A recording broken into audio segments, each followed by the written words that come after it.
الحمد لله وكفى وسلام على حبيبه المصطفى أما بعد فأعوذ بالله من الشيطان الرجيم بسم الله الرحمن الرحيم والذين جاءوا بالصدق وصدق به أولئك هم المتقون صدق الله مولانا العظيم۔ بارگاہ رسالت مواب صلی اللہ تعالی علیہ وسلم میں درود پاک کا ہدیہ پیش کریں۔ اللہم صلی علی سیدنا محمد معدن الجود والکرم وآلہ واصحابہ الکرام وابنہ الکریم وبارک وسلم صلاة دائمتا سرمدا ابدا۔ اسلام میں ایمان کسے کہتے ہیں؟ ایک سب سے بڑا حصہ ایمان کا دل سے تصدیق کرنا، دل سے ماننا، یہی ایمان ہے، یقین کرنا۔ باقی جو اعمال ہیں، نماز، روزہ، حج، زکوٰۃ، یہ سب یہ اسلام ہے، لیکن ایمان کا تعلق دل سے ہے، قلب سے ایمان کا تعلق ہے، اور اسلام ظاہری اعمال میں ہے۔ تو ایمان اور اسلام کو تھوڑا بہت فرق آپ نے محسوس کیا ہوگا، قرآن پاک میں بھی موجود ہے۔ تو تصدیق کرنا یعنی کسی چیز کو دل سے ایکسپٹ کرنا، یہ ایمان ہے، اور اس کے بعد جو مانا ہے اس پر عمل کر کے دکھانا، یہ اسلام ہے۔ بغیر دونوں کے آپ کا دین مکمل نہیں ہے۔ بہت سارے لوگ ظاہری طور پر مسلمان تو ہو سکتے ہیں لیکن مومن نہیں ہو سکتے، مطلب ایمان نہیں ہے، مسلمان دکھ رہے ہیں، یہ بہت بڑی بات ہے۔ اور قرآن پاک میں اللہ تعالیٰ فرماتا ہے قالت الاعراب آمنا ولکن قولوا اسلمنا۔ اللہ تعالیٰ فرماتا ہے اعرابی کچھ لوگ یہ کہتے ہیں کہ ہم ایمان لائے، اللہ فرماتا ہے نہیں، بلکہ یوں کہو ہم اسلام لائے۔ ایمان اور چیز ہے اور اسلام اور ہے، اور دونوں کی تکمیل کے بعد وہ اس کا دین مکمل ہے۔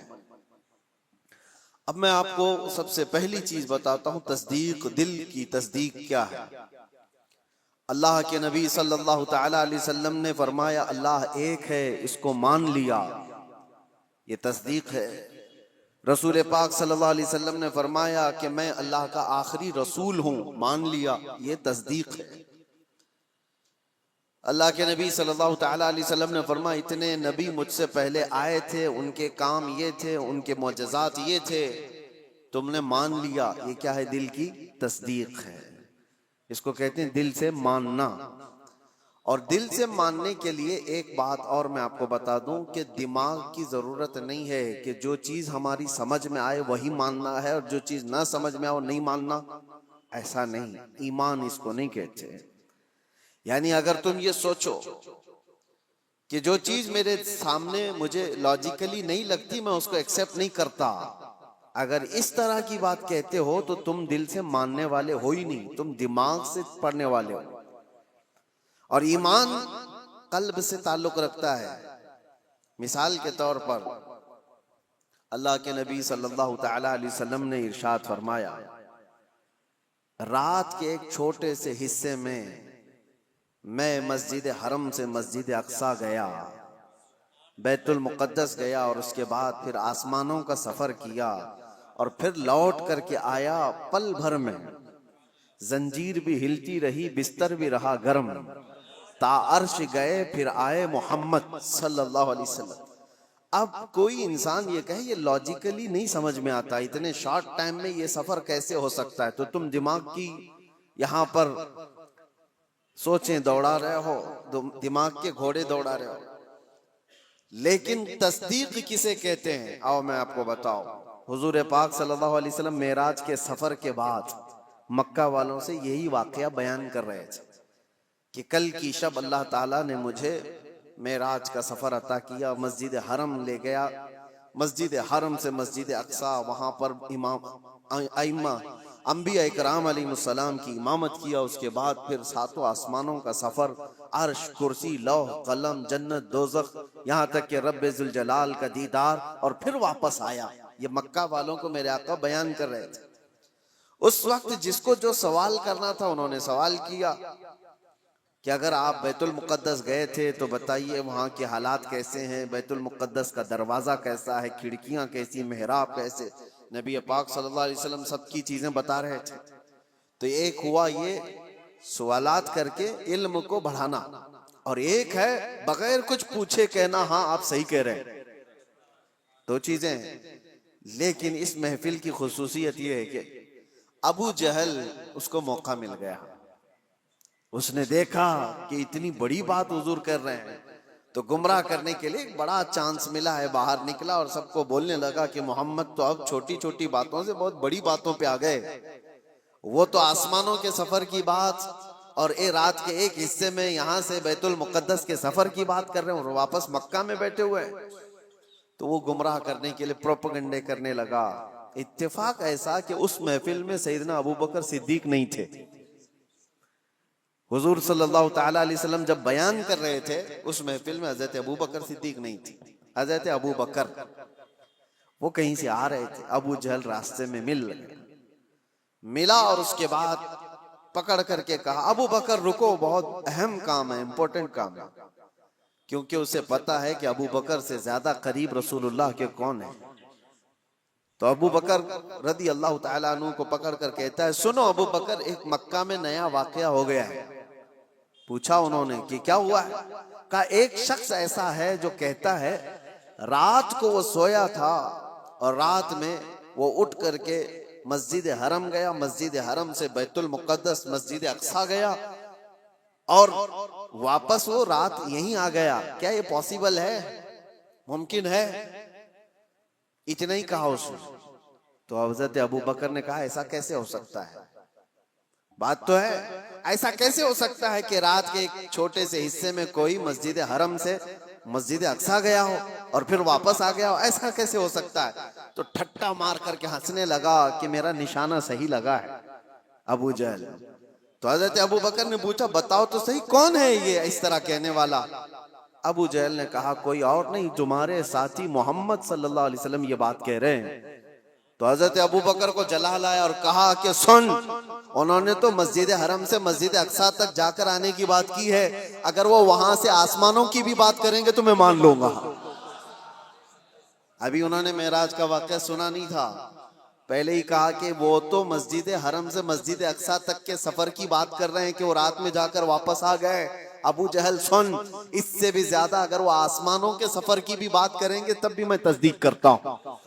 اگر انہوں نے کہا ہے تو وہ جھوٹ نہیں ہو سکتا۔ یہ ہے تصدیق، یہ ہے تصدیق۔ اور حضرت ابوبکر رضی اللہ تعالیٰ عنہ اس وقت تک ابوبکر ہی تھے۔ جیسے ہی یہ واقعہ ہوا اور محفل رسول میں تشریف لائے تو نبی پاک صلی اللہ تعالیٰ علیہ وسلم نے آپ کو صدیق کہہ کر کے پکارا تھا۔ یہ تصدیق کرنے والا اور نبی پاک صلی اللہ تعالیٰ علیہ وسلم کی ہر بات کو من و عن ماننے والے حضرت ابوبکر صدیق، ایمان اس کو کہتے ہیں میرے عزیزو۔ ایمان ایک بہت پاورفل اندر کی انرجی ہے، جس میں ڈگمگ تھوڑا سا بھی ہو تو آدمی کشمکش میں مبتلا ہو جاتا ہے، شک و شبہ میں مبتلا ہو جاتا ہے۔ ایمان ایک بہت پاورفل چیز ہے، یقین کی اعلیٰ چیز کو کہتے ہیں۔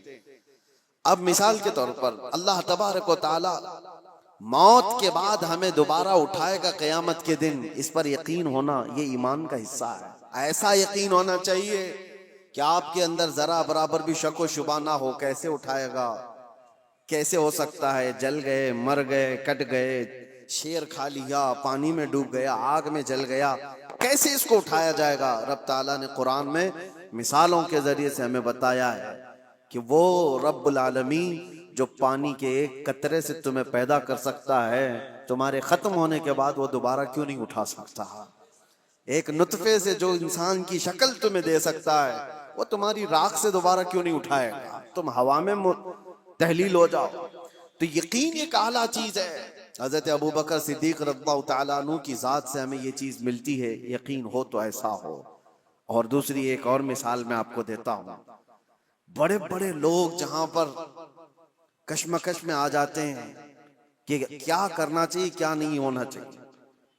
حضرت ابو بکر صدیق رضی اللہ تعالیٰ عنہ کا ایمان تو دیکھیں. حضور پاک صلی اللہ تعالیٰ علیہ وسلم کی وفات کے بعد حضرت ابو بکر نے ایسا محاذ چھیڑ دیا تھا کہ ایک طرف اسامہ بن زید جو 19 سال کے جوان تھے، رسول اللہ صلی اللہ علیہ وسلم نے اپنی حیات کے آخری دنوں میں ان کو لشکر دے کر بھیجا تھا. ابھی وہ لشکر مدینے سے زیادہ دور نہیں گیا تھا کہ میرے آقا کی وفات ہو گئی. 10,000 صحابہ کا لشکر، اور وہ واپس آئے مدینے میں حضور کی وفات کی غم کی خبر سن کر. یہ بات حضور کی وفات ہوتے ہی چند دنوں کے بعد ایک فتنہ اور پھیل گیا کہ ایک دوسرا شخص مسیلمہ کذاب، اس نے اپنے نبی ہونے کا دعویٰ کر دیا. حضور کی وفات کے بعد اس نے نبوت کا دعویٰ کر دیا اور اس نے اپنی ایک جماعت بنا لی. دوسرا فتنہ، ایک اسود عنسی نام کا شخص، اس نے بھی نبوت کا دعویٰ کر دیا. ایک اور فتنہ اٹھا، جو لوگ زکوٰۃ دیتے تھے انہوں نے زکوٰۃ سے انکار کر دیا کہ ہم زکوٰۃ آج سے نہیں دیں گے، کہ وہ رسول اللہ کی حیات میں دیتے تھے. تو یہ ایک ساتھ اتنے فتنے کھڑے ہو گئے اچانک، اور حضرت ابو بکر صدیق زماں میں خلافت کو سنبھالے ہوئے. تو آپ نے اسامہ بن زید سے کہا جو رسول اللہ نے تمہیں جہاں بھیجا ہے نکل جاؤ لشکر دے کر. جو صحابہ، تو حضرت عمر نے کہا روک کر کے کہ ابھی مدینے میں ضرورت ہے، اتنے فتنے ہیں، آپ اس لشکر کو روک لیجئے، اتنے 10 صحابہ سب چلے جائیں گے جنگ میں، کیا ہوگا؟ حضرت ابو بکر نے کہا قسم رب ذوالجلال کی، جس فیصلے کو میرے رسول نے نافذ کیا، میں ابو بکر ہوتا کون ہوں اس کو واپس لینے والا. اللہ کے نبی صلی اللہ علیہ وسلم نے اس لشکر کو روانہ کیا ہے، میں اس کو واپس نہیں.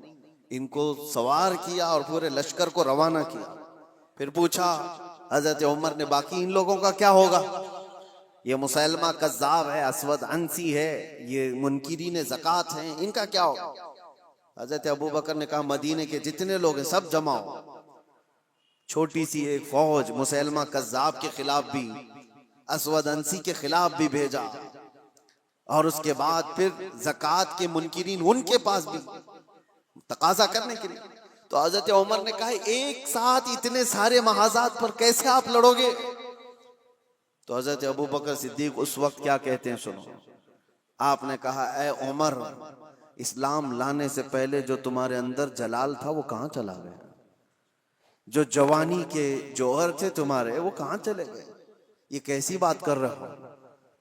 اللہ کی قسم، مدینے والوں کے چھیتڑے اڑ جائیں تب بھی میں خاموش نہیں بیٹھوں گا، کیونکہ میرے رسول کے دین کا مسئلہ ہے. اور سب کو نافذ کیا، اور اللہ نے ہر جگہ فتح مبین عطا فرمائے. جتنے محاذ، ایمان ایسا قوی تھا کہ آپ کو اللہ کی ذات پر ایسا بھروسہ. ایک اور مثال میں آپ کو بتاتا ہوں. بہت ایسا وقت آ جاتا ہے ڈیسیجن لینا بہت مشکل ہو جاتا ہے زندگیوں میں، لیکن فرمان رسول جہاں نظر آئے، اے مسلمانوں اپنی ساری چیزیں چھوڑ دو اس کے سامنے. میرے آقا نے فرمایا کئی مسئلے ہمارے پاس آتے ہیں، پراپرٹی کے جھگڑے، ابھی کچھ کل ہی کی بات ہے، ہم وراثت کے مسئلے لکھ کر کے دے رہے ہیں سامنے والے کو. تو ان کا جو ایکسپیکٹیشن تھا کہ ان بہنوں کو نہیں ملنا چاہیے، ان کو تو شادیوں میں دیا گیا تھا. ہم نے کہا اللہ کے نبی کی شریعت یہ ہے، قرآن میں اللہ نے یہ فرمایا. تو انہوں نے اس کو لپیٹ کے رکھ دیا اور کہا کورٹ سے دیکھ لیا جائے گا. میرے عزیزو، کیا یہ ایمان ہے؟ تمہیں میں رسول اللہ کا فرمان بتا رہا ہوں، نبی نے یہ فرمایا ہے. ہونا تو یہ چاہیے کہ اپنی زندگی کی ہر شے فرمان رسول پر چھوڑ دو. صرف دولت اور جائیداد کے نام پر اس پر قابض ہونے کے لیے لوگ اپنی شریعت سے بھی دور ہو جاتے ہیں. حضور کے فرمان کو پیٹ پیچھے ڈال دیا، قرآن کے حکم کو سنا سنا کر کے بھی ہم ان کو بتائیں تب بھی چھوڑ دیا. آخرت کا خوف جسے نہیں ہے وہ تو یہاں ہر حلال و حرام کھا جائے. ایک بات یاد رکھو، ایک بالشت زمین اگر کسی کی قبضہ کیا ہے، حضور صلی اللہ علیہ وسلم فرماتے ہیں 7 زمینوں کا طوق بنا کر قیامت کے دن اس کے گلے میں ڈالا جائے گا. وہ اٹھ نہیں پا رہا ہوگا اس دن. 50,000 سال کے برابر کا ایک دن قیامت کا، اس دن کے عذاب سے ڈرو۔ میں کہنا یہ چاہتا ہوں کہ جب تمہارے سامنے رسول اللہ کی حدیث آ جائے کہ میرے آقا نے یہ فرمایا، اپنی خواہشات چھوڑ دو، اپنی جو بھی ایکسپیکٹیشن ہے اس کو ختم کر دو۔ نہیں، میرے آقا نے فرمایا، ختم ہے بات۔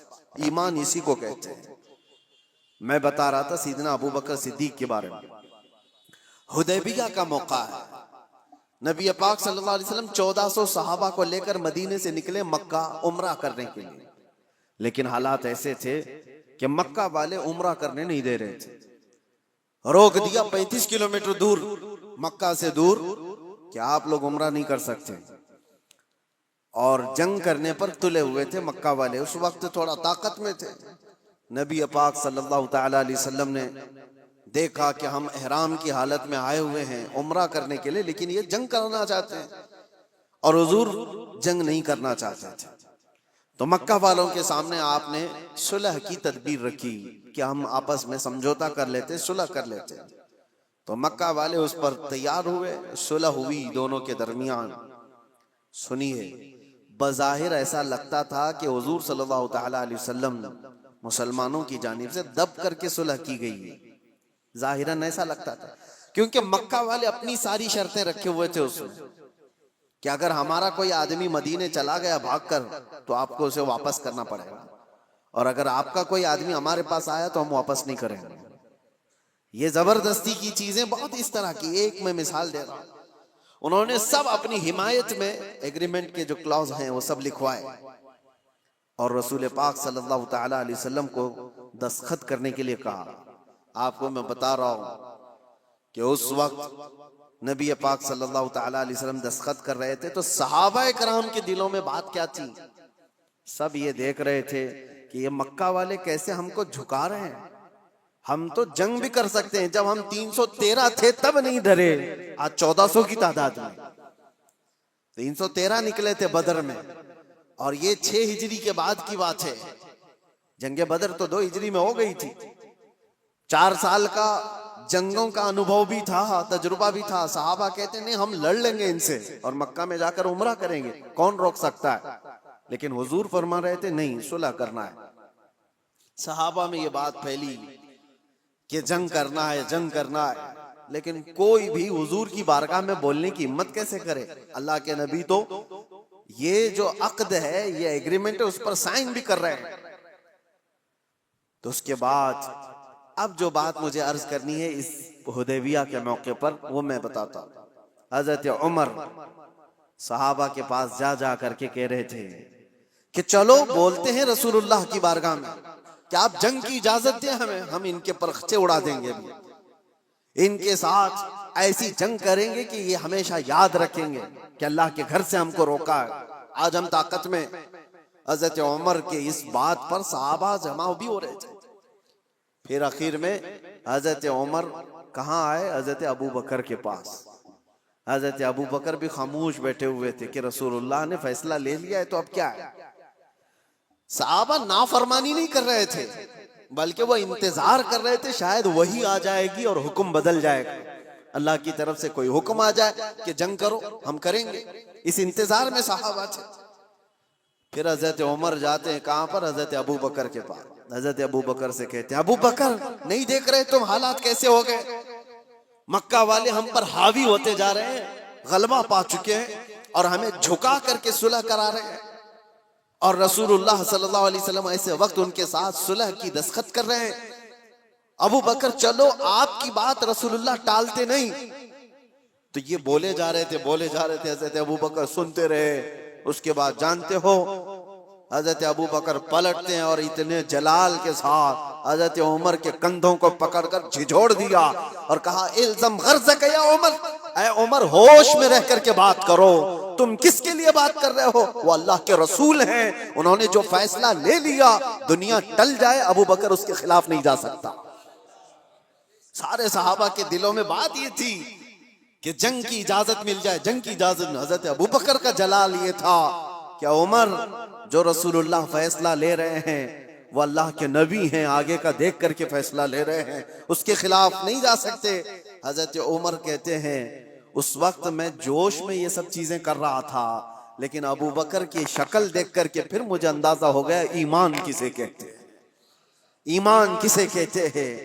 نبی پاک صلی اللہ تعالی علیہ وسلم نے جو فرما دیا، اس کے بعد پھر ٹس سے مس نہ ہونا، یہ ایمان کی علامت ہے۔ حضرت عمر توبہ کر گئے، پیچھے ہٹ گئے۔ ایسا نہیں ہے کہ جا کر کے پھر صحابہ کو انہوں نے جمع کیا اور حضرت ابو بکر کی بھی بات ٹال دی، نہیں، انہیں احساس ہوا کہ حضرت ابو بکر نے اس دن جو فیصلہ لیا ہے وہ رسول اللہ کی بات پر لیا۔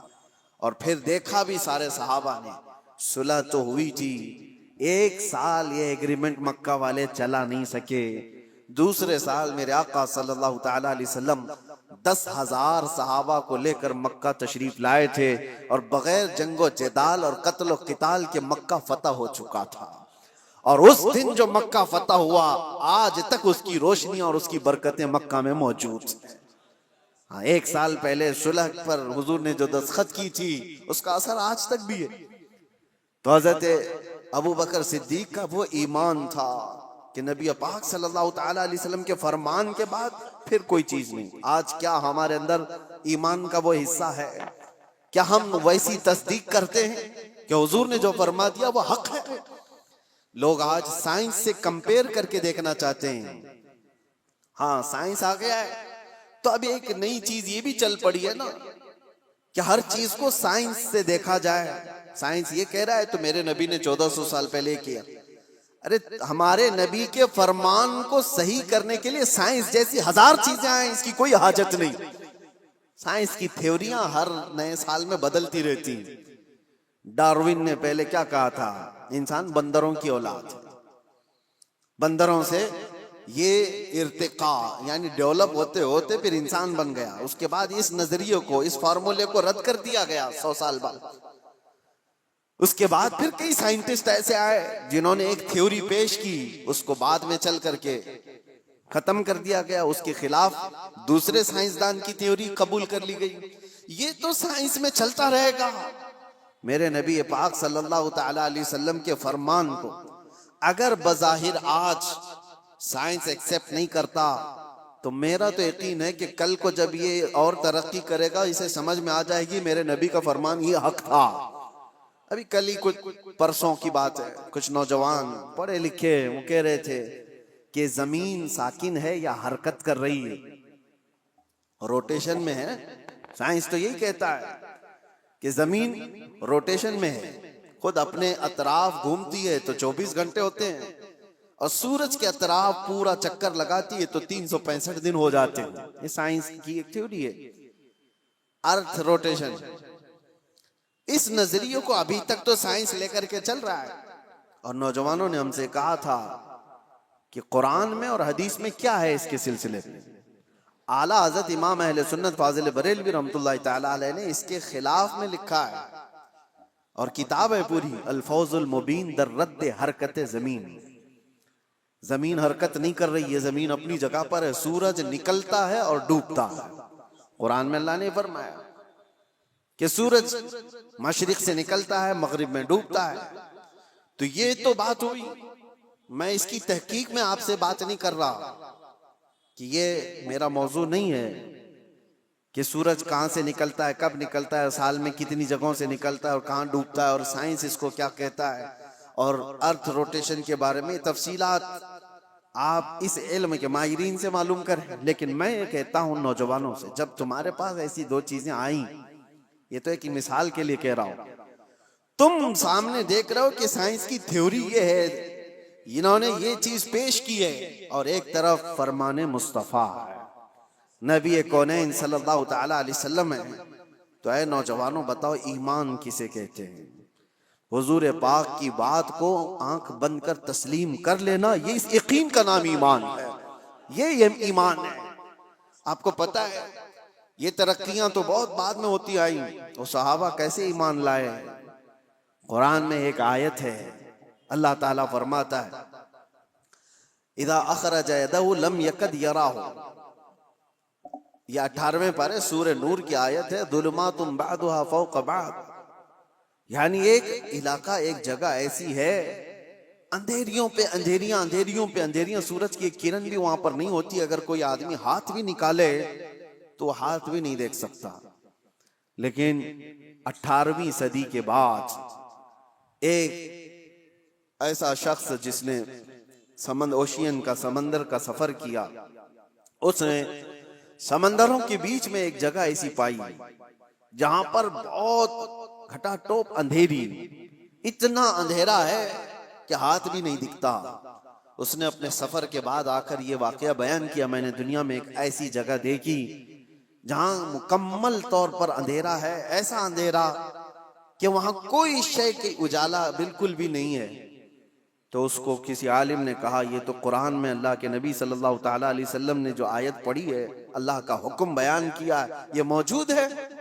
اب سنیے، اس سائنٹسٹ نے پوچھا اچھا یہ تو 18ویں صدی کی ترقیاتی زمانے میں نے یہ انکشاف کیا ہے، ایکسپلور کیا ہے، یہ بات پہلے سے کیسے آ سکتی ہے؟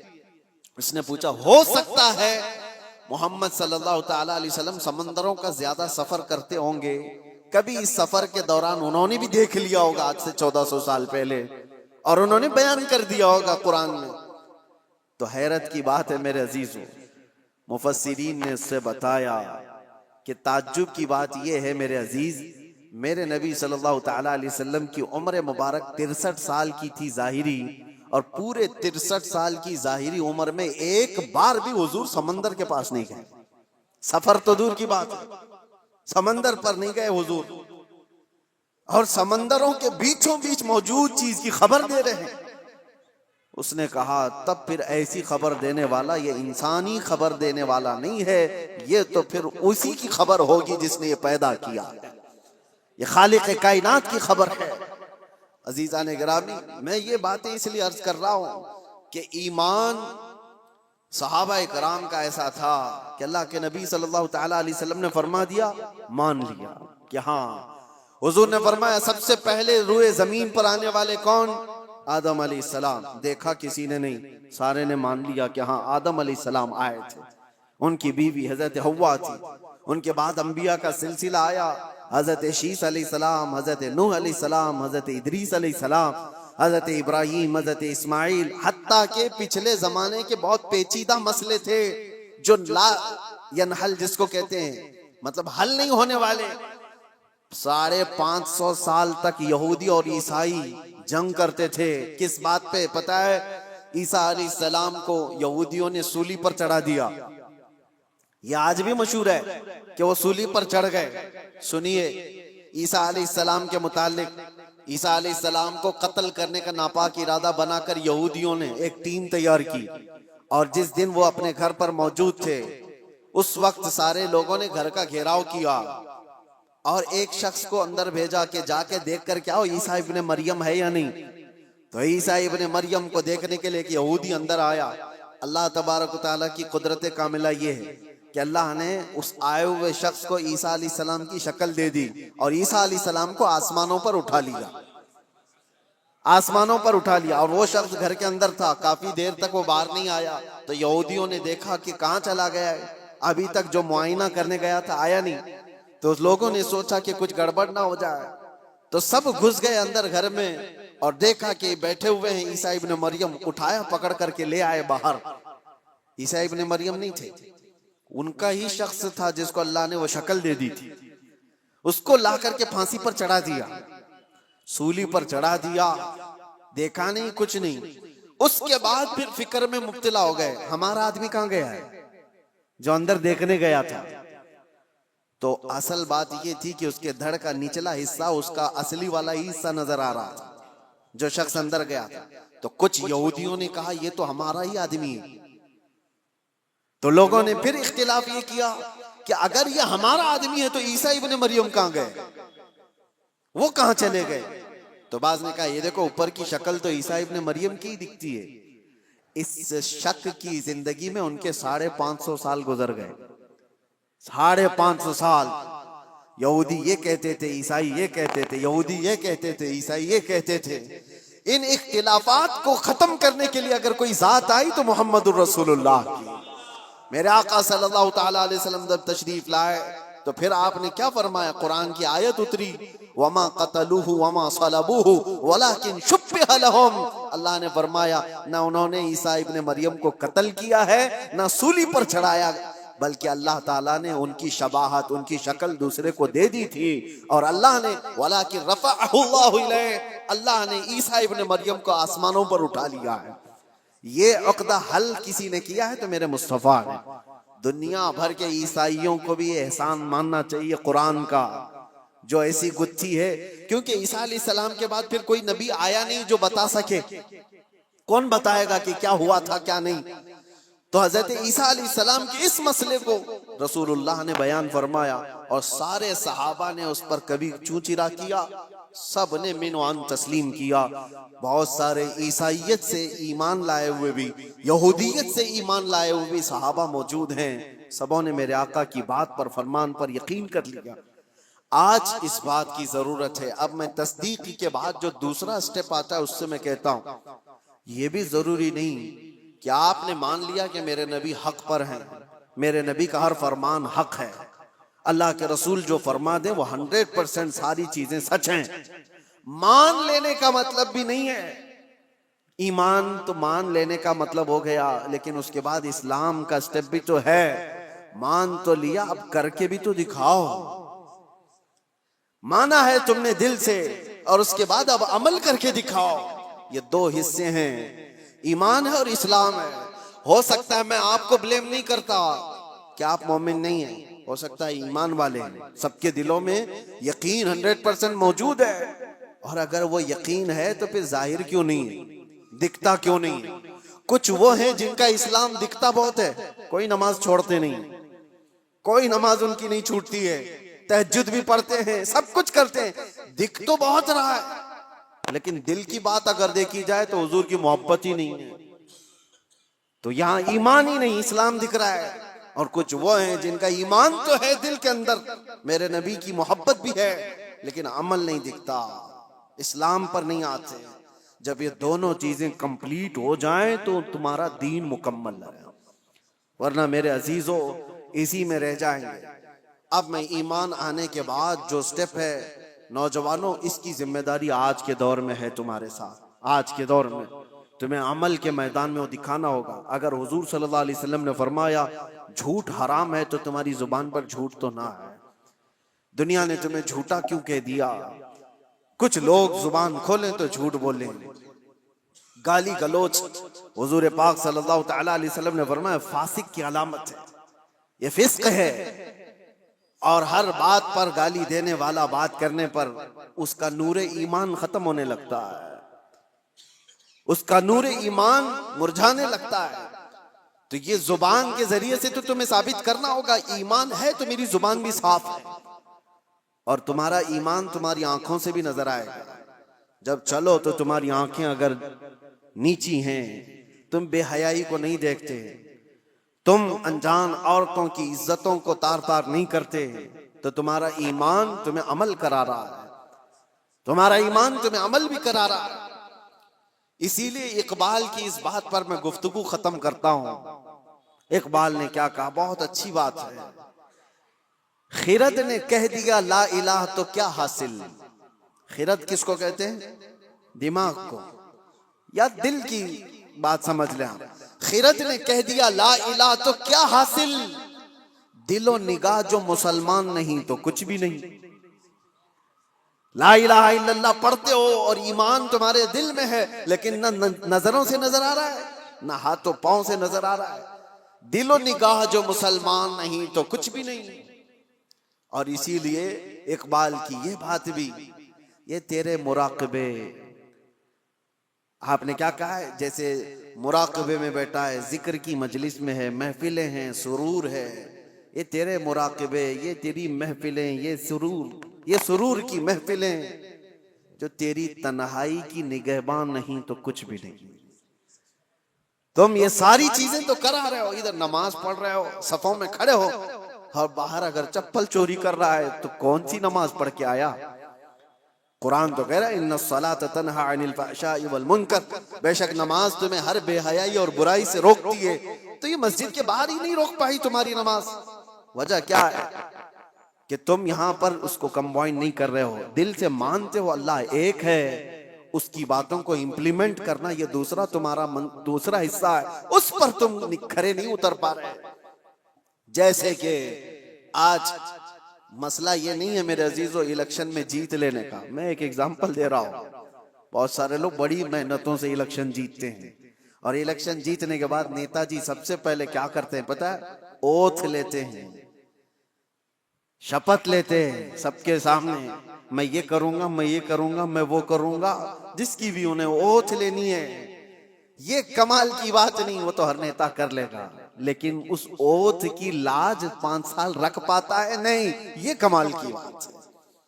وہ جو اس نے حلف اٹھایا، وہ جو قسم اٹھایا، اس کی لاج رکھتا ہے، جو کہا ہے وہ 5 سال کر کے دکھاتا ہے، تب تو پھر اس نے اپنی قسم کی لاج رکھی۔ یہ بلا تشبیہ بلا تمثیل لا الہ الا اللہ کہہ دیا، تو تم اس کلمے کی لاج رکھتے ہو اپنی زندگی میں یا نہیں؟ یہ کمال کی بات ہے۔ کلمہ تو 70,000 بار پڑھے ہوئے لوگ ہیں، لاکھ بار پڑھے ہوئے لوگ ہیں، لیکن صرف پڑھ لینے سے تو تمہاری زندگی بھی وہی ہے جو جھوٹے لوگ اوتھ لے کر کے چلے جاتے ہیں، باقی تو ان کو کوئی مطلب نہیں میرے عزیزو، ایمان والا جو ہے، آپ یہ بھی مت سمجھیں آپ مسلمان مسجد میں ہیں، ابھی سارے مسلمانوں کی شکل دکھ رہی ہے، بازار میں آپ مسلمان نہیں ہیں، دکان میں آپ مسلمان نہیں ہیں، گھر میں آپ مسلمان نہیں ہیں، شادیوں میں آپ مسلمان نہیں ہیں، مسلمان 24 گھنٹے مسلمان ہے، ایمان اس کے ساتھ مسلسل ہے۔ ایک بات مجھے یاد آتی ہے، ایک پلین میں سفر کے دوران ایک آسٹریلین نوجوان، وہ نیو مسلم تھا یا پرانا جو بھی، لیکن ایمان ہونا چاہیے ایسے، ایئر ہوسٹس نے سرو کرتے ہوئے اس کو شراب دیا۔ ظاہر سی بات ہے انٹرنیشنل فلائٹس میں یہ عام سی بات ہے، نارمل سمجھا جاتا ہے۔ اس نے سرو کیا تو جواب میں اس نوجوان نے انکار یوں نہیں کیا کہ مجھے نہیں چاہیے، بلکہ اس سے یوں کہا آئی ایم اے مسلم۔ یہ کئی لوگوں کو چبھ جاتی ہے بات، اس نے نہیں کہا میں شراب نہیں پیتا مجھے نہیں چاہیے، اس نے جواب میں کہا آئی ایم اے مسلم۔ اسے پتا چلنا چاہیے شراب اور مسلم اپوزٹ چیز ہے، مجھے ہی نہیں دوبارہ کسی اور کو بھی نہیں دینا۔ اس نے کہا، اب اس ایئر ہوسٹس نے تڑ کے کہنا شروع کیا کہ یہ کیا بات ہوئی، تم مسلمان ہو، نہیں پینا ہے نہیں پیو، تم یہ کہتے ہو مسلمان ہے، ارے اس میں ہوتا کیا ہے، 8-9 گھنٹے کی فلائٹ ہے، ریلیکس کر سکتا ہے آدمی، دوسرے بھی تو ہیں اس فلائٹ میں بیٹھے ہوئے، وہ تو پی رہے ہیں، تم نے یہ جواب کیوں دیا؟ اس نے بے تکلفی میں بات کرتے ہوئے ایئر ہوسٹس نے کہا، حالانکہ اس کو آرگیو کرنے کا حق نہیں تھا، ایسی ہی اس نے بات کی۔ تو سنو میرے عزیزو، اس نوجوان نے کہا ٹھیک ہے تم کہتی ہو یہ مجھے پینا چاہیے، تو تم پہلے پائلٹ کو پلاؤ، پائلٹ کو پلا کر کے آؤ۔ تو اس نے کہا پیتا ہوگا جب لینڈ ہو جائے گی، جب وہ اپنے اسٹیشن پر ہوگا، ابھی تو وہ ڈیوٹی پہ ہے، آن ڈیوٹی ڈرنک الاؤڈ نہیں ہے۔ اس نوجوان نے کہا میں مسلمان 24 گھنٹے ڈیوٹی پر ہوں، میں اپنی لائف کے ہر حصے میں میرے مصطفیٰ کریم صلی اللہ علیہ وسلم کا وفادار ہوں۔ یہی بات تو ہے کہ حضرت عبداللہ بن حذافہ ایک صحابی ہیں، ان سے ایک رومی بادشاہ نے کہا تھا ایسا نوجوان مجھے چاہیے، اتنا ٹرین، اتنا یقین والا، اتنا پاورفل۔ بادشاہ، رومی بادشاہ نے حضرت عبداللہ بن حذافہ سے یہ کہا تو آجا میرے پاس، تجھے میں وزیر بنا لوں گا، اور اگر نہیں تو آدھی سلطنت دے دوں گا، تو آجا میرے پاس، ایسا مجھے ایک نوجوان چاہیے۔ عبداللہ بن حذافہ نے کیا کہا تھا جانتے ہو؟ کہا بادشاہ سن، تو آدھی سلطنت نہیں، تیری پوری سلطنت، اس کے بعد اور ایک سلطنت، اس کے بعد اور ایک سلطنت پوری مجھے دے دے، پلک جھپکنے کے برابر بھی میں میرے نبی سے بے وفائی نہیں کر سکتا، ان کے فرمان کے خلاف نہیں جا سکتا، دین چھوڑنا تو دور کی بات، ان سے ایک پلک جھپکنے کے برابر بھی بے وفائی نہیں کر سکتا۔ یہ ہے ایمان، اللہ ہمیں ایسا ایمان عطا فرمائے۔ وآخر دعوانا ان الحمدللہ رب العالمین۔ السلام علیکم۔